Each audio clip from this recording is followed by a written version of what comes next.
ಶೆಟ್ಟಿಯರ್ ಇದೆ 90 ಪ್ರೊಡ್ಯೂಸರ್ ಹೇಳಿದ್ರೆ 90% ಮುಗಿದಿದೆ ಅಂತ ಸರ್. ಹೌದು ಸರ್ ಯಾವ ಥರ ವರ್ಕ್ ಯಾವ ಥರ ಮಾಡ್ತೀವಿ ಸರ್? ಮೆಜೆಸ್ಟಿಕ್ 2 ಅಂತ ಫುಲ್ ಕಮರ್ಷಿಯಲ್ ಸಿನಿಮಾ. ಈಗಿನ ಕಾಲಘಟ್ಟದಲ್ಲಿ ಮೆಜೆಸ್ಟಿಕಲ್ಲಿ ಏನೇನಿದೆ ಅನ್ನೋದು ಸಿನಿಮಾ. ಇವತ್ತು ನಾವು ಇಲ್ಲಿ ಐಟಮ್ ಸಾಂಗ್ ಶೂಟ್ ಮಾಡ್ತಿದ್ದೀವಿ. ನೀವೆಲ್ಲ ನೋಡ್ದಂಗೆ ಶೆಡ್ಡಿಗೆ ಹೋಗೋಣವಾ, ಕುಂಟೆಬಿಲ್ಲೆ ಆಡೋಣ ಬಾ ಅನ್ನೋದು ಟ್ರೆಂಡಿಂಗಲ್ಲಿದೆ.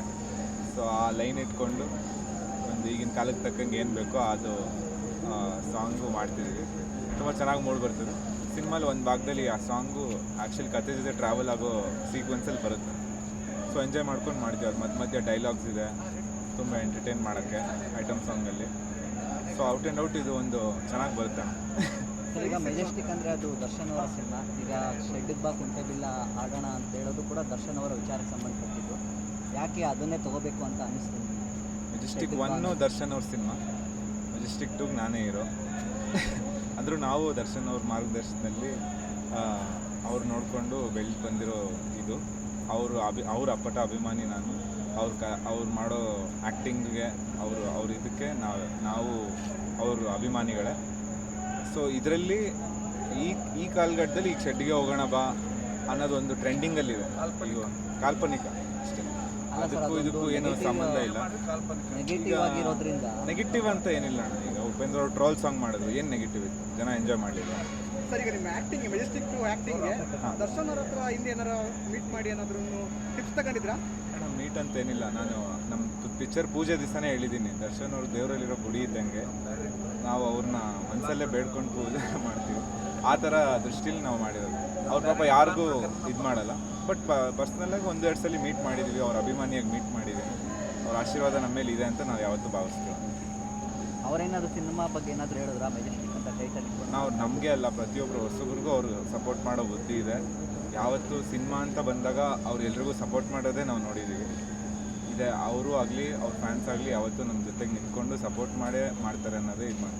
ಈ ಸಾಂಗಲ್ಲೂ ಅವ್ರ ಬಗ್ಗೆ ಪಾಸಿಟಿವ್ ಆಗೇ ಇದೆ. ನೀವು ಸಿನಿಮಾ ಫುಲ್ ಸಾಂಗ್ ನೋಡಿದ್ರೆ ಗೊತ್ತಾಗುತ್ತೆ ಅದು. ಸೊ ಇದು ಕಾಲ್ಪನಿಕ ಆದ್ರೂ ನಮ್ಮ ಬಾಸ್ನ ನಾವು ಬಿಟ್ಕೊಡ್ತೀವಿ ಅಣ್ಣ. ಸರ್, ಟೈಟ್ಲ್ ಕೇಳಿ ಅವರು ಏನಾದ್ರು ಹೇಳಿದ್ರ ಸರ್? ಅವ್ರೇನು ಹೇಳ್ತಾರೆ, ಅವರೆಲ್ಲರಿಗೂ ಸಪೋರ್ಟೇ ಮಾಡ್ತಾರಣ್ಣ, ಒಳ್ಳೇದಾಗಲಿ ಅಂತ. ಓಕೆ ಸರ್, ಹೇಳಿ. ನೋಡ್ತಾ ಇದ್ದೀವಿ ಕೊರಿಯೋಗ್ರಫಿ ಇಂದು ಡ್ಯಾನ್ಸು. ಸರ್, ಎಷ್ಟು ಮಟ್ಟಿಗೆ ಸರ್ ಯಾವ ಪ್ರಿಪ್ರೇಷನ್ ಎಷ್ಟು ಮಟ್ಟಿಗೆ ಆಗ್ತಿದೆ ಸರ್? ಎಲ್ರಿಗೂ ನಮಸ್ಕಾರ. ನಾನು ಸಂತು ಮಾತಾಡ್ತೀನಿ, ಕೊರಿಯೋಗ್ರಾಫರ್. ಸೊ ನೆನ್ನೆಯಿಂದ ಶೂಟ್ ಮಾಡ್ತಾಯಿದ್ದೀವಿ. ತುಂಬ ಅದ್ಭುತವಾಗಿ ಬರ್ತಿದೆ ಸಾಂಗು. ನಮ್ಮ ಡೈರೆಕ್ಟ್ರೇ ಬರೆದಿರೋದು ಲಿರಿಕ್ಸು. ತುಂಬ ಚೆನ್ನಾಗಿ ಬರ್ತಿದೆ ಸರ್. ಈ ಸಿನಿಮಾದಲ್ಲಿ 4 ಸಾಂಗ್ ಇದೆ, 4 ನಾನೇ ಮಾಡ್ತಾಯಿದ್ದೀನಿ ಸಾಂಗು. ನೆನ್ನೆ ಒಂದು ಸಾಂಗ್ ಮುಗಿಸ್ಕೊಂಬಂದು ಚಿತ್ರದುರ್ಗದಲ್ಲಿ ಡ್ಯುಯೆಟ್ ಸಾಂಗು. ಅದು ತುಂಬ ಅದ್ಭುತವಾಗಿ ಬಂದಿದೆ, ಕಲರ್ಫುಲ್ಲಾಗಿ. ಒಂಥರ ಬೇರೆ ಪ್ಯಾಟ್ರನ್ನೇ ಶೂಟ್ ಮಾಡಿದ್ದೀವಿ. ಇದು ಐಟಮ್ ಸಾಂಗು. ನೆಕ್ಸ್ಟ್ ಇನ್ನೊಂದು ಇಂಟ್ರೊಡಕ್ಷನ್ ಸಾಂಗ್ ಒಂದಿದೆ, ಇನ್ನೊಂದು ಲವ್ ಡ್ಯುಯೆಟ್ ಒಂದಿದೆ. ಸೊ ತುಂಬ ಖುಷಿಯಾಗುತ್ತೆ ಸರ್. ಯಾಕಂದರೆ ಹೊಸಬ್ರಿಗೆ ಇಷ್ಟೊಂದು ಪ್ರಾಮಿನೆಂಟ್ ಕೊಟ್ಟು ಇವಾಗೆಲ್ಲ ಪ್ರೊಡ್ಯೂಸರು ಏನಂತಾರೆ ಒಂದು ಪ್ಯಾಷನೇಟಾಗಿ ಮಾಡ್ತಿದ್ದಾರಲ್ಲ ನಮ್ಮ ಇಂಡಸ್ಟ್ರಿಯಲ್ಲಿ. ಸೊ ತುಂಬ ಖುಷಿಯಾಗುತ್ತೆ ನಮಗೂ ಅಷ್ಟೇ. ನಾವು ಕೇಳಿದ ಎಕ್ವಿಪ್ಮೆಂಟ್ಸ್ ಆಗಿರ್ಬೋದು, ಲೈಟಿಂಗ್ಸ್ ಆಗಿರ್ಬೋದು, ಕ್ಯಾಮ್ರಾ ಎಕ್ವಿಪ್ಮೆಂಟ್ಸ್ ಎಲ್ಲನೂ ಕೇಳಿದ ತಕ್ಷಣ ಎಲ್ಲ ನಿಮ್ಗೆ ಯಾರು ಬೇಕು ಕಂಫರ್ಟಬಲ್ ಆಗಿ ನಿಮ್ಗೆ ಯಾರು ಬೇಕು ತೊಗೊಳ್ಳಿ ಮನುಷ್ಯ ಅಂತ ಕೊಟ್ಟು ಎಲ್ಲ ತುಂಬ ಸಪೋರ್ಟಿವ್ ಮಾಡ್ತಿದ್ದಾರೆ. ಥ್ಯಾಂಕ್ ಯು ಟೀಮ್ ಮೆಜೆಸ್ಟಿಕ್ 2 ಅಂತ ಹೇಳಕ್ಕೆ ಇಷ್ಟಪಡ್ತೀನಿ. Thank you so much sir. ಅದರಲ್ಲೂ ಸರ್, ಈ ಶೆಡ್ಡಿಗೆ ಹೋಗೋಣ ಬಾ ಅನ್ನೋ ಸಾಂಗಲ್ಲಿ ಒಂದು ದೊಡ್ಡ ಒಂದು ತಂಡ ಕಟ್ಬಿಟ್ಟಿದ್ದೀರಾ ಡ್ಯಾನ್ಸ್ಗೆ. ಈ ಥರ ಸರ್ ಇವಾಗೆಲ್ಲ ಯಾವ ಥರ ಸರ್? ಏನಿಲ್ಲ ಸರ್, ಅದು ಒಂದು ಲಿರಿಕ್ ಅಷ್ಟೇ ಹಂಗಿದೆ.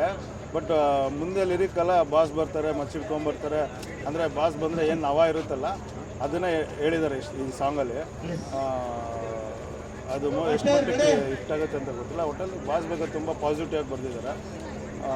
ಸೊ ಸಾಂಗ್ ಆಗಿರೋದ್ರಿಂದ ನಾವು ಏನು ಡ್ಯಾನ್ಸ್ ಸ್ಟೆಪ್ಸು ಅದ್ರ ಮೇಲೆ ಕಾನ್ಸಂಟ್ರೇಟ್ ಮಾಡ್ತೀವಿ. ಥ್ಯಾಂಕ್ ಯು ಆಗಿರೋದ್ರಿಂದ ನಾವು ಏನು ಡ್ಯಾನ್ಸ್